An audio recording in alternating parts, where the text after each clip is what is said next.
No ano passado, o Estudo Nacional de Alimentação e Nutrição Infantil mostrou que metade das crianças na primeira infância não consome frutas diariamente e que 3 em cada 5 ingerem açúcar todos os dias. Você sabia que a ausência de certos micronutrientes interfere na cognição e podem atrasar o desenvolvimento da criança? Para falar sobre os impactos da alimentação para as crianças na primeira infância e aprender a preparar as refeições nutritivas, a gente conversa agora com o pediatra, doutor Milton Lafuente. Seja muito bem-vindo, doutor. Boa tarde. Boa tarde, tudo bom? Tudo ótimo, seja bem-vindo. Obrigado. Doutor, quando a gente fala de introdução alimentar, a gente está pensando em que momento isso acontece? Bem, quando a gente considera primeiro assim, as normativas do Ministério da Saúde, que o aleitamento materno deve ser até os 6 meses e depois iniciar a introdução alimentar, então basicamente é isso, temos que seguir esse padrão. Temos que lembrar também que isso tem a ver muito justamente com a prevenção da desnutrição. Que pelo menos ultimamente, tá, nós estamos vendo tanto desnutrição como antigamente. E sim mais uns quadros de obesidade e muito erro alimentar. Então, lamentavelmente, as pessoas estão um pouco querendo ser práticas demais, simplistas demais, tá, e não querer dar o trabalho de simplesmente fazer as coisas de forma correta. Isso é muito triste, né, doutor, quando a gente começa a ver uma obesidade infantil ainda na primeira infância? Sim, sim. Pior que isso. Temos o seguinte, temos 2 momentos na vida na qual não podemos aumentar peso. Que é com 3 anos, que é justamente essa primeira infância, quando entram os alimentos, quando a gente está aprendendo a comer. Nesse primeiro momento que acontece o que a gente chama de programação metabólica. Então, tudo aquilo que você aprender a comer nesse momento, como vai definir sua alimentação no futuro. Então, se você come muito açúcar, é isso que você vai procurar. O outro momento já é na entrada na adolescência. Então, a gente vê o seguinte, se você entra com 3 anos com sobrepeso e obesidade, provavelmente você vai ser um escolar com sobrepeso e obesidade, que depois vai ser um adolescente e futuramente um adulto. E as perspectivas atuais são que até 2035, tá, 80-85% da população adulta vai estar acima do peso. O problema é que não somos nós, e sim as crianças que são esses adultos do futuro. Com certeza, doutor. Acho que a gente não pensa nisso, sabia? Então, né? Não nós precisamos Precisa começar. Pensar. Precisamos. O que oferecer para as crianças, doutor? Eu lembro da minha época que a gente falava muito das papinhas, né? Exato. E tudo muito amassadinho, enfim. Hoje, quando a gente fala de introdução alimentar, a gente está falando, a princípio, de tudo bem amassadinho, ou a gente já pode inserir os alimentos com um pouquinho mais, né? Como que a gente consegue decidir esse momento da criança? Bem, atualmente o que a gente conhece é o seguinte, pode ser sim, tá, essa primeira fase assim, só de amassados, ou raspados, né, dependendo do que você for oferecer, ou também o que bem todo mundo já conhece, que é o BLW, que nada mais é começar a dar pedaços. Essas 2 vertentes estão corretas, assim, não tem errado aqui. E sim, qual seria o mais adequado para a criança. O problema do BLW é que quando você introduz diretamente pedaços para a criança, você tem que estar muito atento para evitar engasgo. Então, nosso grande problema está aí. Estou tendo muita dificuldade, tenho medo, não levo tanto jeito no começo para fazer isso, então prefira só os amassados. E, eventualmente, você vai progredindo, tá? Até chegar à comida, assim, sem você ter que mexer nada, até 1 ano. Então, a nossa meta é que a criança coma sem muita manipulação do alimento com 1 ano de vida. Quando a gente fala de nutrientes, doutor, quanto que uma criança precisa comer? Bem, isso na verdade é discutível. Por quê? Porque temos que considerar assim, que tipo de indivíduo temos. Porque não todos somos iguais, não todos comemos da mesma quantidade. Tem pessoas que comem como passarinho, então vai comer pouco. Tem pessoas que comem feito um dragão, então vai comer mais. O meu problema está em que as pessoas acham que a criança tem que comer aquela quantidade. Tem que comer tudo, né? Eu, pai, eu, mãe, eu, vó, só vou ficar satisfeito quando eu vejo que ele raspa o prato, quando repete. É errado, tá? Eu simplesmente vou oferecer. Se a criança já está numa fase mais ou menos entre os 11 meses, 10 meses, 11 meses, que ele já sabe comer, já sabe levar a comida na boca, então deixa ele à vontade. Ele quer comer mais? Ele vai comer mais. Ele não quer comer muito? Não comer muito. Então, isso está muito interligado, na verdade, à nossa atualidade. O que se fala mais? Que para nós adultos a gente tem que comer poucos carboidratos e eventualmente fazer jejum intermitente. E nada mais o jejum intermitente que comer quando estamos com fome. Então, se isso replicarmos para as crianças, é basicamente isso. Deixa ela comer quando está com fome. E é muito marcado qual que é a problemática maior. A partir de 1 ano, eles param de comer. Porque começam a caminhar, começam a fazer coisas, descobrir coisas. Então, eles não estão com essa intencionalidade de crescer e engordar muito. Então, vão diminuir a quantidade de comida. E aí é quando todo mundo quer dar biotônicos, quer dar vitamina para abrir apetite, essa criança não come, está pálida, está, sei lá, amarela. Exato, amarela. E por aí vai.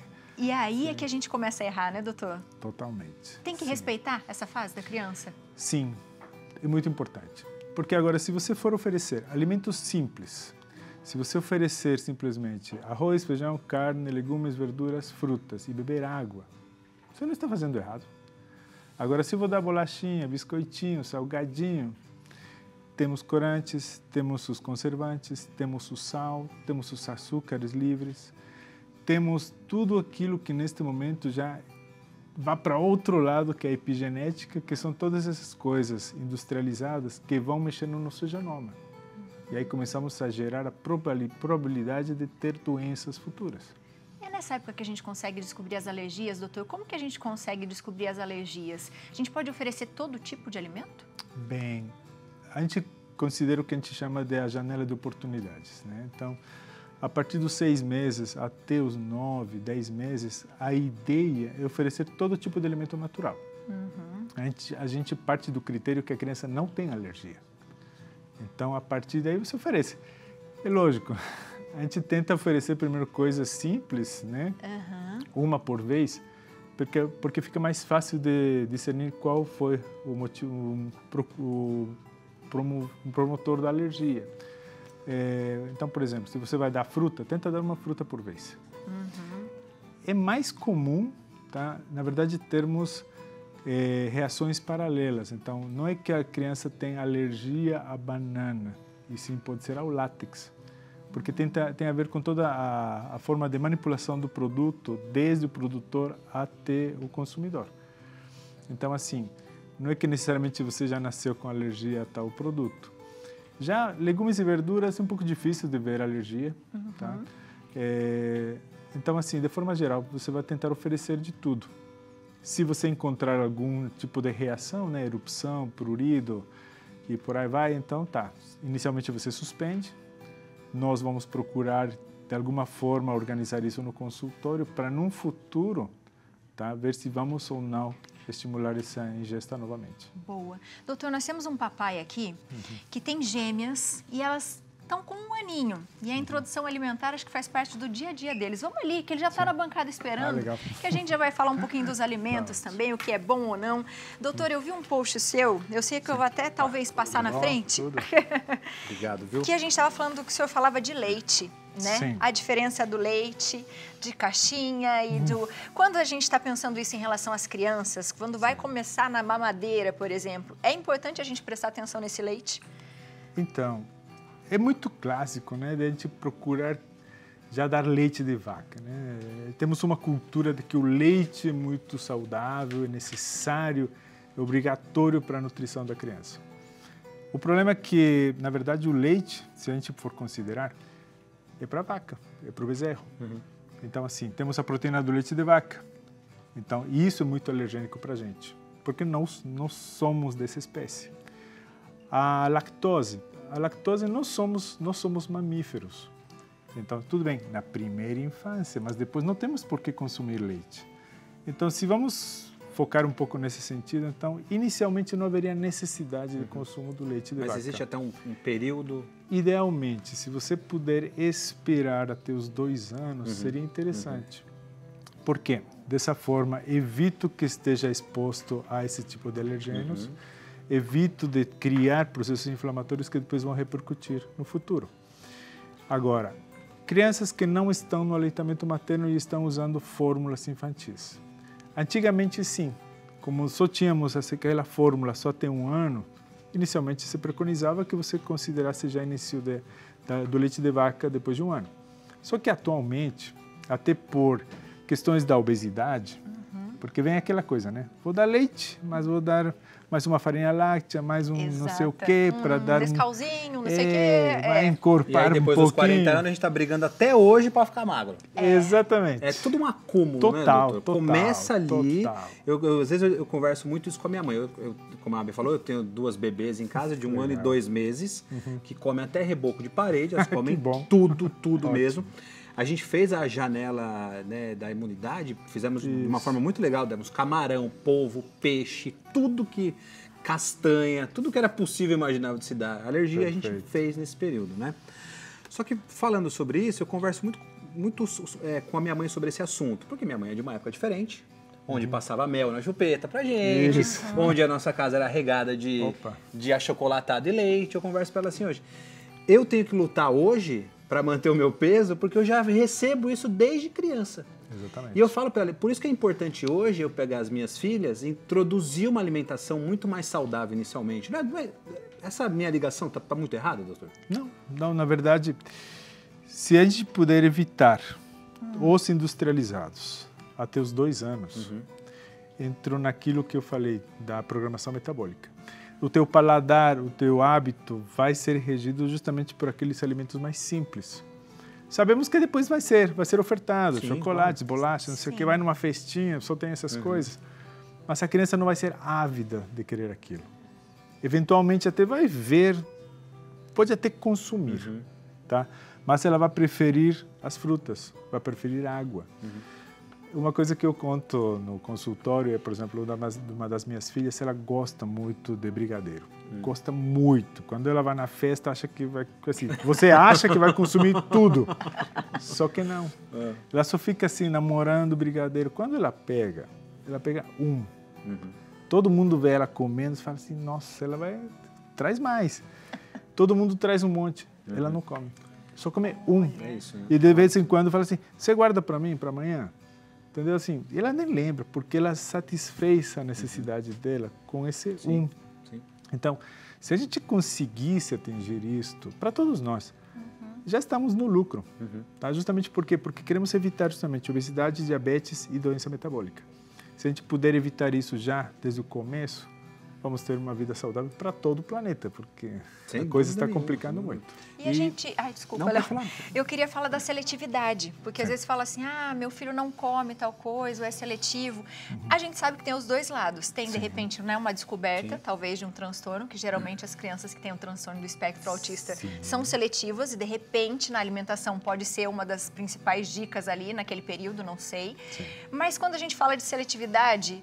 Como que a gente decide isso? Realmente é a criança, né? Assim, como que ela vai selecionar? Ela pode realmente esboçar que não quer naquele momento? A gente insiste? Como faz, doutor? Bem, antes, quando a gente fala de transtorno comportamental, tá, temos justamente a seletividade alimentar, que é um transtorno sensorial.